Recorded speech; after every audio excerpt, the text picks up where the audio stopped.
Selanjutnya kita coba kerjakan beberapa contoh soal. Nah, ini sekarang diberikan sampel problem nomor 8. Kita punya suatu flywheel dan dia memiliki kecepatan sudut awal. Di sini disebutkan 200 RPM atau RPM ya, revolution per minute. Nah, lalu kemudian itu ditingkatkan dengan akselerasi percepatan yang uniform atau percepatan konstan hingga mencapai kecepatan sudut sebesar 800 rpm dan diketahui waktunya 4 detik. Nah, yang ditanya adalah number of revolutions atau jumlah putaran n selama 4 detik tersebut. Baik, ini sekarang yang kita bahas di sini adalah gerak rotasi sebenarnya, gerak rotasi. Nah, yang perlu dipahami adalah bahwa besaran-besaran di gerak rotasi itu sebenarnya analog dengan gerak lurus. Jadi ada persamaannya. Saya coba rapihkan ya. Jadi misalnya ini adalah gerak lurus, lalu kemudian ini adalah gerak rotasi. Di gerak lurus kita punya X untuk perpindahan, di rotasi kita punya theta, di gerak lurus kita punya V, kecepatan, di gerak rotasi kita punya omega, lalu di sini A percepatan, di sini adalah alfa. Nah, oleh karena itu semua rumus-rumus yang kita kenal di gerak lurus itu bisa kita substitusi, kita rubah langsung di gerak rotasi. Sebagai contoh misalnya untuk VT, ini rumus-rumus ketika percepatannya konstan ya, VT sama dengan V0 ditambah AT.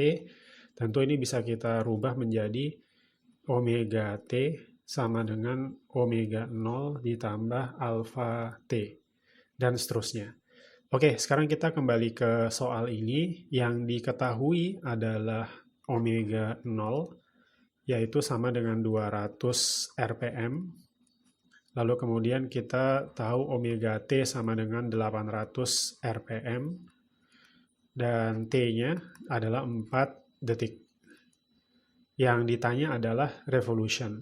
Nah, perlu dipahami revolution ini berarti adalah seberapa jauh si flywheel ini berputar. Oleh karena itu yang ditanya di soal ini itu adalah theta sebenarnya, theta. Karena theta kalau di rotasi ada beberapa kemungkinan unit atau satuan, jadi bisa radian, bisa juga derajat, bisa juga revolusi atau jumlah putaran. Nah, ini perlu diketahui saja sebenarnya kira-kira bagaimana nanti konversinya. Jadi satu revolusi itu tentu sama dengan 2 pi radian, sama dengan 360 derajat.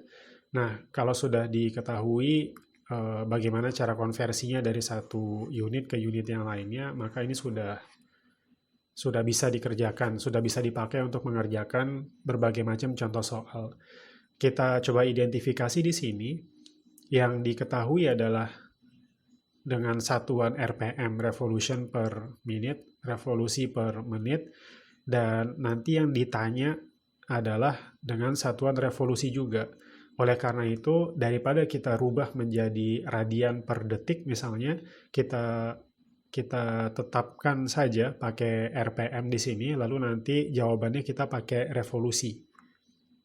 Nah, tinggal ini sebenarnya untuk yang T 4 detik ini kita rubah jadi menit agar nanti bisa kita kerjakan langsung soalnya. 4 detik itu sama dengan 4 per 60 menit.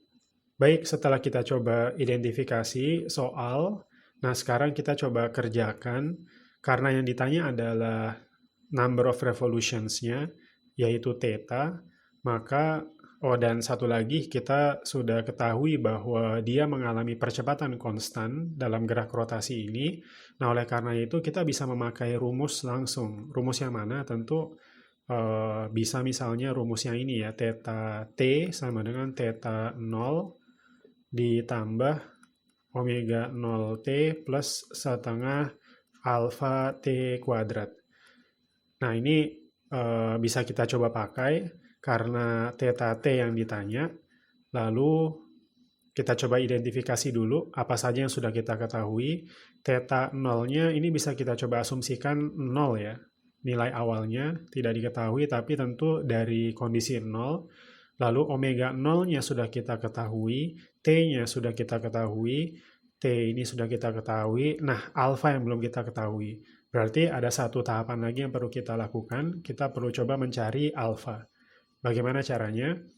Kita bisa pakai, tentu karena ada omega 0, omega T, dan juga T ya. Ini bisa kita coba hubungkan dengan rumus omega T sama dengan omega 0 ditambah alfa T. Nah, ini rumus yang ini tadi ya. Dari sini seharusnya sudah bisa kita cari alfanya. Jadi ini adalah 800 sama dengan 200 ditambah alfa dikalikan dengan 4/60. Ini kalau dicoba dikerjakan matematikanya, alfanya sama dengan 9.000. Dengan satuannya adalah RPM ya, jadi revolusi per menit kuadrat. Oke, sekarang sudah kita langsung bisa pakai di rumus yang theta. Nah, ini langsung kita coba input saja sama dengan omega 0. Jadi theta T sama dengan omega 0T. Omega 0-nya adalah 200, lalu T-nya adalah 4/60, ditambah setengah dikalikan 9.000, dikalikan dengan T-nya adalah 4 kuadrat. Oh sorry, T-nya adalah tadi sudah dirubah ya 4/60, ini kita kuadratkan. Nah ini sama dengan 40 dibagi 3 ditambah 20, hasilnya adalah 33,3 revolutions. Nah ini yang ditanya, N ya. Kita dapatkan jawabannya. Baik, kita ke soal selanjutnya.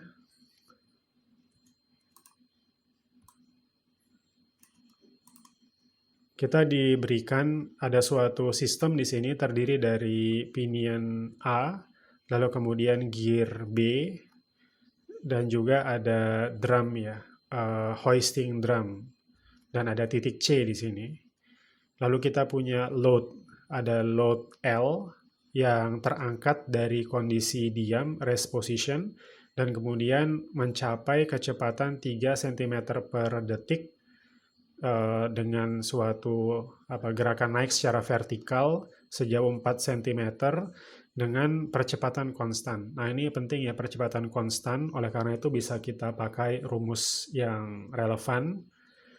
Nah yang ditanya adalah ada A dan B, kita coba kerjakan yang bagian A saja. Kita diminta untuk mencari total acceleration dari titik C. Baik, pertama kita coba pahami terlebih dahulu, ini kita bicara tentang gerak rotasi ya.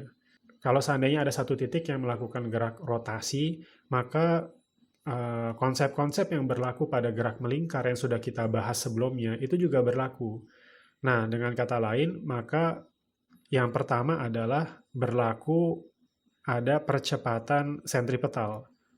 Ada percepatan sentripetal yang mengarah ke titik pusat rotasi, A sentripetal, atau saya tulis sebagai A radial. Nah, kenapa ini ada? Kenapa percepatan radial atau percepatan sentripetal ada? Karena lintasannya lingkaran. Nah, ini yang menyebabkan percepatan sentripetal ada. Lalu yang kedua, ada kemungkinan juga terjadi percepatan tangensial. Percepatan tangensial mengarah ke sini. Nah, ini percepatan tangensial. Percepatan tangensial terjadi jika titik C ini mengalami perubahan kecepatan. Perubahan kecepatan di arah tangensial ini ya. Nah, nanti kita coba identifikasi apakah betul demikian. Kalau iya, maka kita juga perlu menghitung percepatan tangensial ini. Sehingga yang dimaksud dengan total acceleration, yang ditanya adalah total acceleration. Nah, ini nanti adalah, jadi A total, A di C total, itu tentu sama dengan akar dari A di C radial dikuadratkan ditambah dengan A di C tangen sial dikuadratkan. Lalu kita ambil akarnya. Nah, kira-kira seperti ini yang akan kita kerjakan untuk titik C. Baik, sekarang kita coba kerjakan tentunya satu persatu. Yang mana yang paling mudah kita kerjakan tentu adalah yang radial. Ini yang radial sudah sangat clear, jelas, bisa kita kerjakan karena gerakannya melingkar, gerak rotasi, maka radial bisa kita hitung dengan V kuadrat dibagi dengan R. V-nya apa? V di C. V di C. V di titik C berapa besarnya? Nah, ini disebutkan yang satu-satunya kecepatan yang kita ketahui adalah kecepatan load ya. Kecepatan load di apa namanya? Di waktu tertentu ini 3 cm per detik. Nah, bisa kita coba bayangkan kalau seandainya kecepatan load adalah 3 cm per detik, maka sudah barang tentu kecepatan di C juga demikian. Karena ini satu sistem yang menjadi satu dan terhubung dengan tali. Nah, oleh karena itu, kecepatan di C adalah 3 cm per detik. Ini bisa kita pakai sama dengan 3 kuadrat dibagi dengan R. R-nya adalah, dalam kasus ini R-nya. R-nya yaitu 4 cm ya. 4 cm ini adalah diameternya. Oleh karena itu R-nya adalah 2, 9 dibagi 2 yaitu 4,5 dengan satuannya cm per detik. Baik, yang berikutnya adalah percepatan tangensial. Nah, percepatan tangensial di C ini pertama ada atau tidak, yang kedua kalau ada berapa besarannya. Yang pertama kita coba identifikasi terlebih dahulu, tentu yang kira-kira bisa berkontribusi terhadap percepatan di C itu adalah si load ini. Kita baca di soal bahwa si load ini dia mengalami percepatan. Jadi dia mengalami percepatan ke atas ya.